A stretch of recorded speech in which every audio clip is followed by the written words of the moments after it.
দুইটা প্রতিষ্ঠানকে প্রায় 1,25,000 টাকা অর্থদণ্ড করা হয়েছে। একটি হসপিটালে খুবই সেন্সিটিভ একটি ট্রিটমেন্ট যেটা হচ্ছে আপনার এনআইসিইউতে দেওয়া হয়, সেটা উইদাউট পারমিশন তারা কিন্তু চালু করে রেখেছে।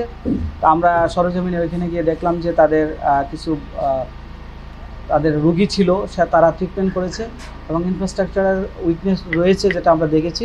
সো দ্যাটস ওয়াই তাদেরকে 1 লক্ষ টাকা জরিমানা করা হয়েছে এবং তাদের যে এনআইসিইউ ডিপার্টমেন্ট সেটি বন্ধ করে দেওয়া হয়েছে। এবং পাশাপাশি তাদের কাগজপত্র আমরা দেখেছি। আমরা অধিকতর তদন্তের জন্য আমরা পরবর্তীতে হয়তো আপনাদের কাছ থেকে যে অভিযোগ এসেছে অন্যান্য বিষয়গুলো সেগুলো আমরা তদন্ত করব। এবং আরেকটি হচ্ছে কদমতলী ডায়াগনস্টিক সেন্টার, সেখানেও এসে আমরা কিছু ইরেগুলারিটিস দেখতে পাই, সেজন্য তাদেরকে 25,000 টাকা অর্থদণ্ড করা হয়েছে।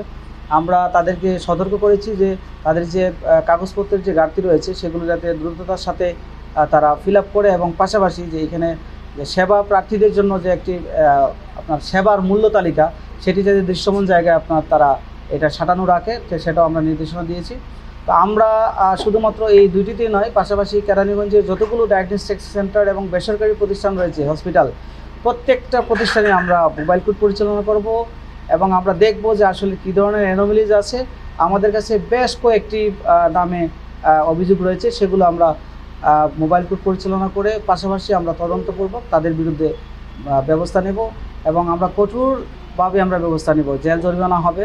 আমরা আগে থেকেই ওনাদের কাছে মেসেজ দিতে চাই যারা বিভিন্ন জায়গায় যত্রতত্রভাবে এই ধরনের, অর্থাৎ যেগুলো আপনার এস্টাবলিশ করার কথা না, উইদাউট পারমিশন, কাগজপত্র ছাড়া এবং ভালো টেকনিশিয়ান এবং ডক্টর ছাড়া যারা ডায়াগনস্টিক সেন্টার এবং যে হসপিটালগুলো চালাচ্ছে তাদের বিরুদ্ধে আমরা কঠোর আইনের ব্যবস্থা নেব।